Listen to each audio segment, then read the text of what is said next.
What better way to spend the summer than learning a little bit about Martin Shkreli? If you haven't heard enough of him already, there is this new musical out called Martin Shkreli's Game. I'm here with the composer and lyricist, Lauren Gundrum, lyricist, composer, Joel Escher. Great to see you guys here. Thanks for having us.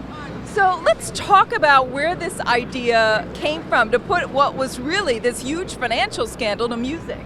Yeah, so we were looking at all the articles on the internet about how he raised the drug price of Daraprim by 5,000%. Back in September even, we were looking at this as an idea of what is this guy? He seems like he could be a real-life villain because of the things he's doing, and that was intriguing from the get-go. And then when he bought the Wu-Tang Clan album, we thought that just really brought it over the top and started sounding like a story we really wanted to tell. It sounded like a really fun, interesting story. We thought it was really interesting to hear like two such different groups of people, Martin Shkreli and Wu-Tang, like thrown together in this kind of crazy real life event. So that seemed like something that would be interesting to explore in theater.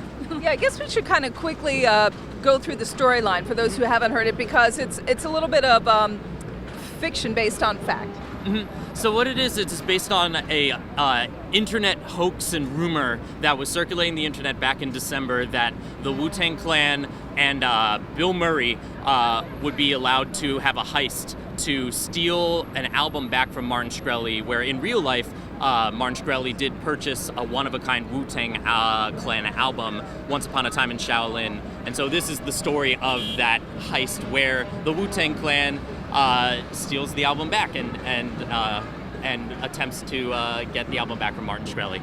And Lauren, some of the lyrics, none of which we'll be able to say here because they're pretty colorful. I think I'm being nice about that. You must have had fun writing them. I had a lot of fun writing them. We both had a lot of fun writing them. I think we wanted to, stay true to the roles that the characters are playing in this story, but also we're parodying their like real life personas into this musical theater version of them. So, making Martin Shkreli into the villain and Wu-Tang into the good guys, the hero, and Bill Murray into this kind of sidekick character.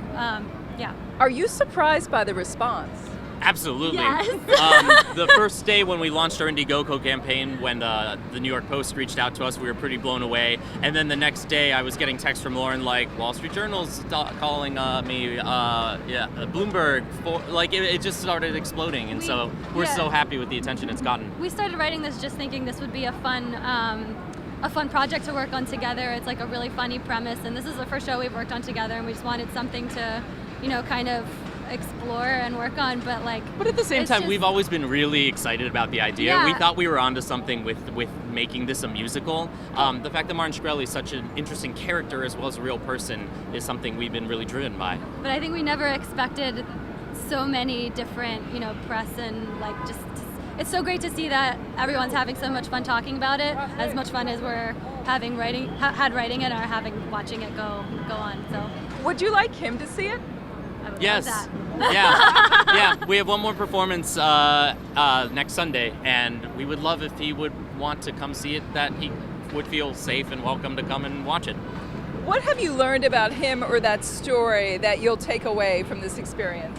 Well, when we started writing this, we did start thinking he was a villain and he would look like and play like a supervillain on stage, and he does. But the more research we've done on him and the more stuff we've learned about him as we get used to his character and understand who he is and his motivations, we understand it's not really black and white like that.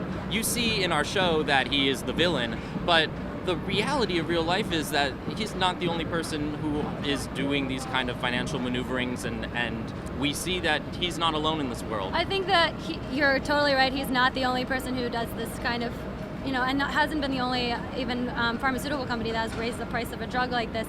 But he is the only one that kind of plays it up so much in the media, and I think that's what's really interesting. Lauren and Joel, it's been great chatting with you, and congratulations on your success. Thanks, it's been great talking to you too.